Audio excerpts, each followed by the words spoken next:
Yes. I just Anna? wanted to add to the Avatar bit that you spoke about. Yeah, okay. One of the films we've forgotten to mention is Gandhi.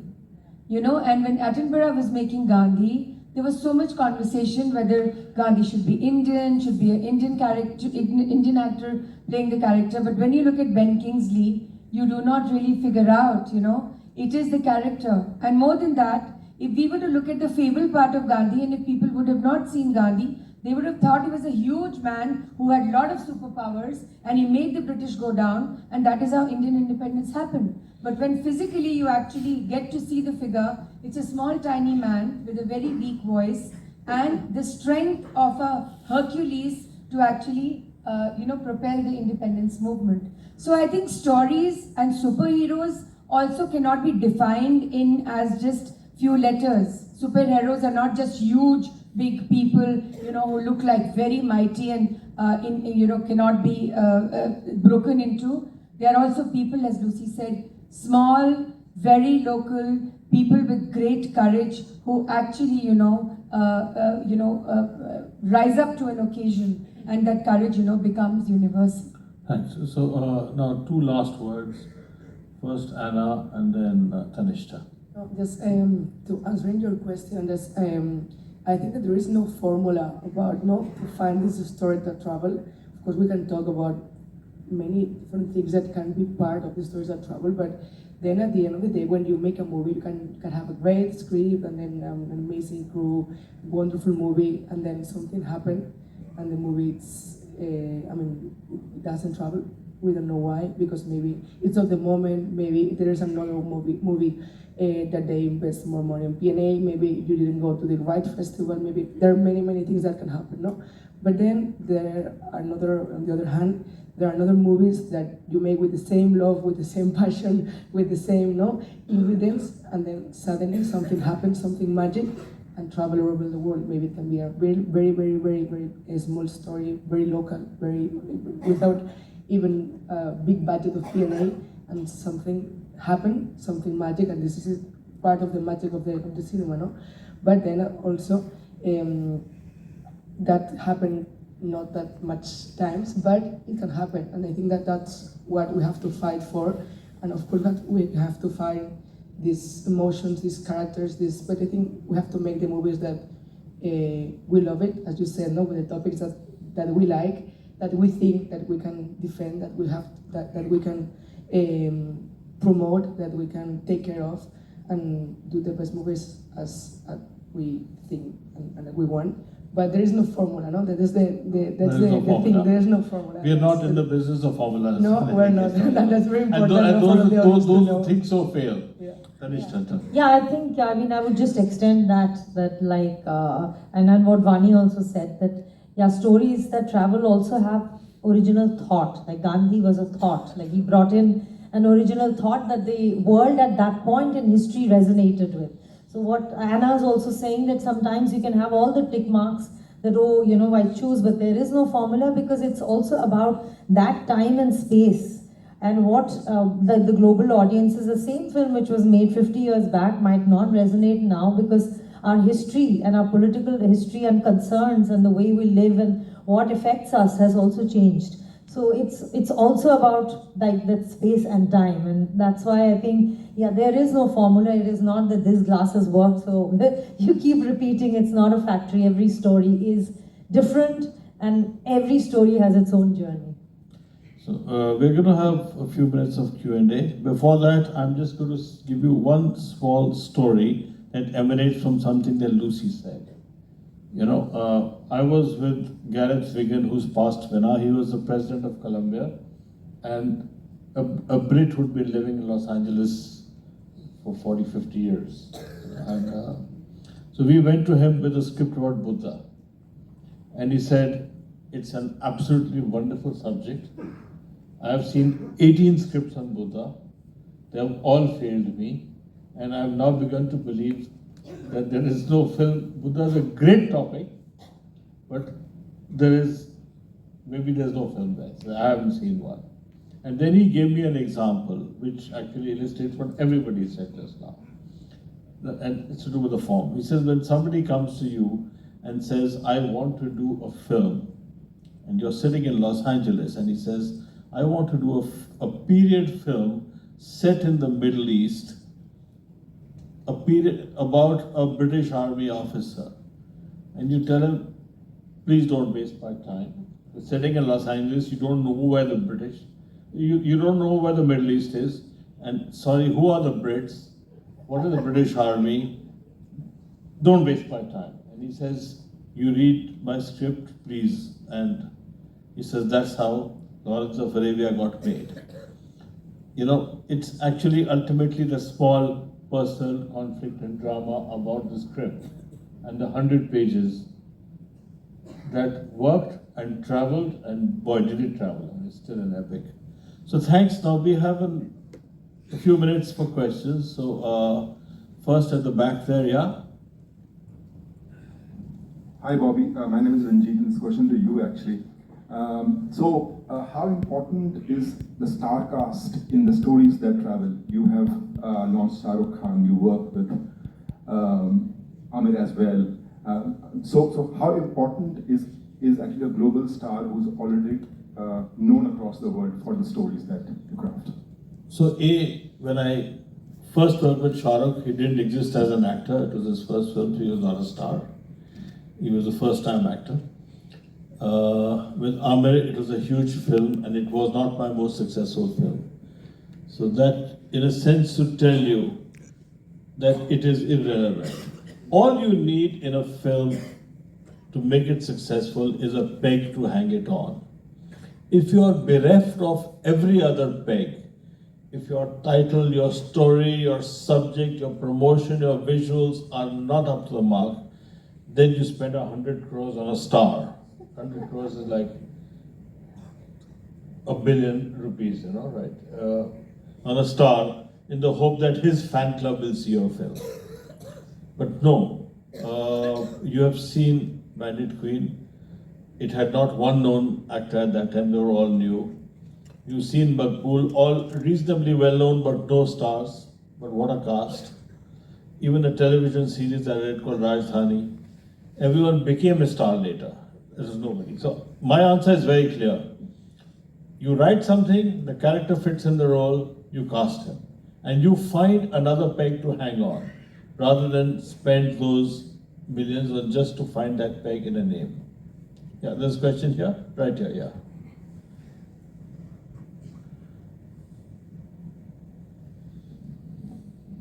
Hi Bobby, and good afternoon to all the speakers. So my question is about, as the topic says, stories that travel, right? So as a film reviewer, I've seen some of the movies which get shot in one language and then it literally travels. Instead, there are some films where they shoot in a language, dub it in different languages, or make it multilingual, try to make it travel, but it does not. But bringing to the example of Kantara, which was a super duper hit and which traveled all over the world with the divine power of God or whatever it is, the culture within it, the place it was shot is just 300 kilometers from Goa, in Kundapur. So now, coming to these divine stories, I want to hear it from the delegates from abroad. What do you think would be the reason for such movies to travel every loop and corner of this world and actually touch human emotions and become a hit? And what do you think is your advice to the aspiring directors who just want to make a film and later probably release it in all languages? Instead, I believe releasing it in one language and the film's content reaching people is, and then it becoming multilingual is more important. What's your perspective? So I'll pass it to the panel, but quickly, just my take on it is very important, very relevant, because I tried this, right? If it is culturally acceptable, that works. If transfer of cultures makes a difference, then a simple story that everybody understands, that the relationship between a man and a woman, from I could wait for you for 10 hours for these 5 minutes with you, and may I open the car door for you? And then suddenly that relationship changes to, I've been waiting for 10 minutes, he says, only buying vegetables for you, you know. or where's my paper, where's my coffee. All that's happened is that they've got married and the relationship has changed, right? Now, I haven't given you the names, I'll give you the names. I took Ale Paide and converted it into Satya. That conversion was important because it had to be culturally set. And if I said that in Mexico, in Spain, in Saudi Arabia, anywhere, it would have to be culturally relevant for them to accept it. Their people. But the other films where what you're saying is absolutely right, you just put subtitles and they work. Sorry, anybody, Farooq? Think of the cultural specificity of certain things that succeed in certain places. For example, a very hugely successful serial in India was called Kyunki Saas Bhi Kabhi Bahu Thi. And that didn't travel. It won't travel because for billions of Indian women, the fate of being a woman is to be educated into first being a bahu and then being a sas. That is the destiny, by and large, of women. I know that women want to oppose that and fight it now, and I don't allude to the Indian women in the audience or on the platform, but by and large, a woman is brought up to be a sas, to be a bahu, and then of course graduating to being a sas, and then because of the joint family institution, the drama arises between the daughter-in-law and the mother-in-law. Now, in Western country, where people pair off not through arranged marriages, but through love marriage, the same conditions don't apply. And so that culture, that Saas Bhi Kabhi Bahu Thi, can't translate into an American series, right? People sometimes think that American series can translate into Indian. I used to work for a platform called MX Player, and I've seen so many people sending me scripts attempting to do a Game of Clones, and it absolutely doesn't work. And so one refused those. Yeah, but Saas Bhi Kabhi Bahu Thi has worked internationally. Which one? Saas Bhi Kabhi Bahu Thi. I saw it has been transferred. There's a film called The Adventurers, made before this series, where the rebels, where the dictator says, I'm living in this palace, and the rebels say, we will get you out of this palace and we'll make it into a hospital. And when the rebels win, the youngest rebel, who's the leader, Bobby, you have a very broad interpretation. right? The youngest rebel says, now we'll make this to a hospital. So the rebel leader says, what nonsense, that's my house. So he becomes a sas in no time at all. Sorry. Lucy, do you think stories travel, or is it the language which makes it travel? No, so stories travel. They're language agnostic. I'm a filmmaker from Los Angeles.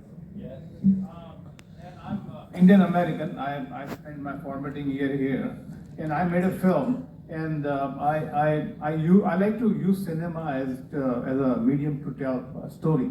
So I picked up a story which had already traveled.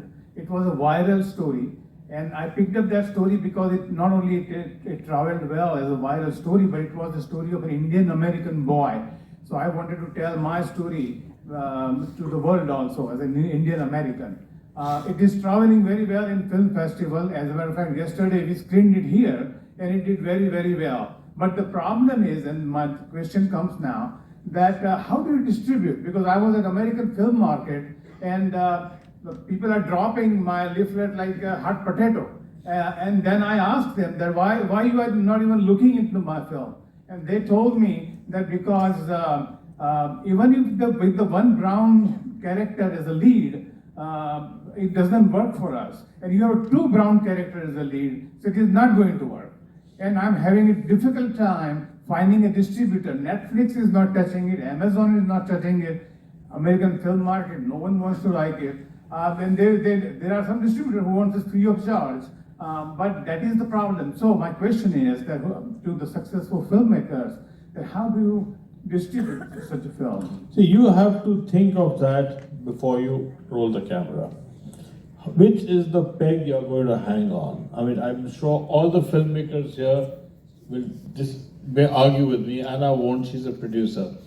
But how you're going to sell your film, whether it is a film or Coca-Cola or shampoo, until you know who wants it and how you're going to sell it, you should not make it. And that's the reason why thousands of films do not get sold. If there is no market for it, then they are not going to buy it. Having said that, I mean, if you go far back in time, what is the Jungle Book? It's a film about a small brown boy. And boy, did it not work, but he created Disney. So there are ways of interpreting it also, you know. Yeah, no, I did my homework, Bobby, and the thing is, it's an emotional story, emotion sells. It's a family story, family sells. No, but you have to have a peg. No, you have to have a peg to hang it on. That's all in your head. What's your plan? Which is better to go to Netflix beforehand. And then they will tell you, and then you may not make it. Yeah, they told me that, to change this girl to a white girl. They told me that. And that was not an authentic story, right? Real story, if you want to tell a brown people's story. And opportune if you meet Yeah. after this session and the conversation can Question back there, please. Yeah, right. And we are really out of time. Hi everyone, I'm Gautam from Chennai. I'm an aspiring filmmaker. So my question is we are talking about stories that travel. So in past 10 years, I'm seeing a lot of false stories that travel and being appreciated all over the world. And they're being shown in such film the film festivals as well as Indian films. So I see it's utter fake stories and without any context of truth. So how we are going to deal with it? That's my question. Examples? I don't know what your question is because all stories are fake, aren't they? That's what they call stories. And we are, I mean, except for her and what Anna and I are just doing, we are in the business of fiction. So I'm not So talking that about is fiction. fake. It is sold as fact. That's what I'm asking. No. That you. You want to say that there are films which start with based on true events? Yeah, they say. So yeah, this is a very pertinent question and it gets asked a lot of times because I also sit on the Popularly and Popular Censor Board of India, and when we are looking at a film, we actually look for documentation where the true facts were, But remember that there's a lot of research which goes into telling stories, and it's not upon the filmmaker to actually defend himself to the world and say that this is the research I did and publish it as a PhD thesis. If it is all storytelling, it will have a figment of imagination, but will have realism too. It just depends whether the story reaches out to you or not. And that should be the larger issue or the larger question to be asked. At the end of the day, if everything was real, you will say, this is my life, why will I go to the theatre and watch it? Or if everything was just so fantabulous, you will say that this is all nonsense. So obviously there is a matchmaking of realism and fantasy, and that is how stories get told. Otherwise, how else will they happen? It also is like the storyteller's perspective always comes in. Like even in documentary, I also believe that documentary is also nothing is real because it is still a perspective. The moment you're framing something and saying, I'm not showing this and I'm showing this, you've decided. So there is always a storyteller's perspective. So nothing is real, everything is perception. Lucy, you had something to say on that? Oh yeah, I think this is also interesting. I've been thinking about how, there are some genres that we're used to, like musicals or documentaries or dramas. And I think those travel a little bit less well or a little bit more culturally specific. The classic Bollywood musical, for example, is a little hard to get into or get obsessed with if you don't if you haven't, if you're not already in that tradition. So I think genres travel a little bit less unless they're like, if you could do something that's a little bit close to what people are used to, they'll do it. There's actually a science of creativity that says the ideal percentage of newness, novelty, is 18% or something.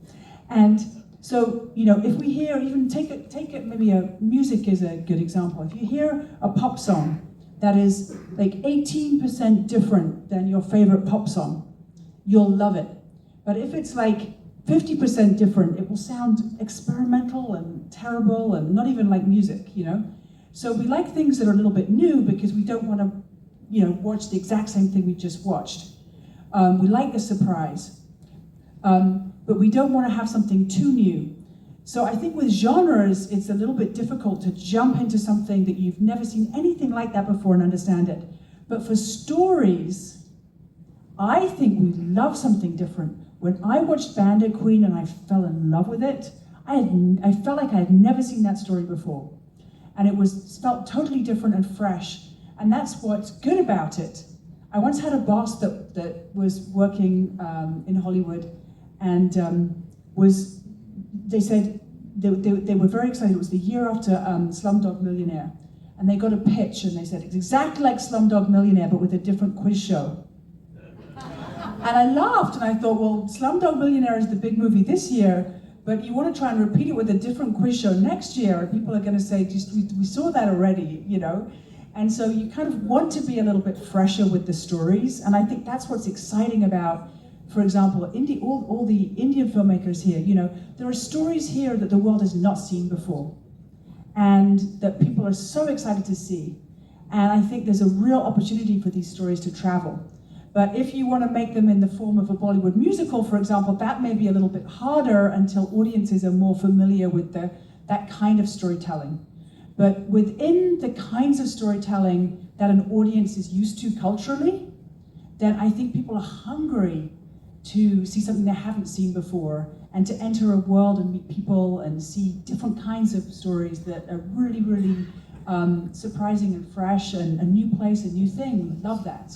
But not if it's a different kind of a thing, it's just hard for people to even follow, even get into it, right? Yeah, thanks. I think I've got several warnings. You have seriously out of time. You have a very quick point to make? One word on the last question about reality. Just think Delhi crimes traveled all over the world. That series about the rape. Right. And to the previous questioner about distributors and your American Indian film, never mistake a distributor for a critic. They are capitalists. Thank you so much, everybody, and we all take lessons from today. Tanisha, 18% differences are lessons. She's given us a percentage. That's how much you're allowed. Yeah, exactly. Thank you so much. Can we please have a big round of applause for this panel for coming together and sharing their insights with us. We thank you. We thank you, audience, for being with us. Due to the limit of time, this session has come to an end, but we surely want to see you for the next one. Thank you and have a great day.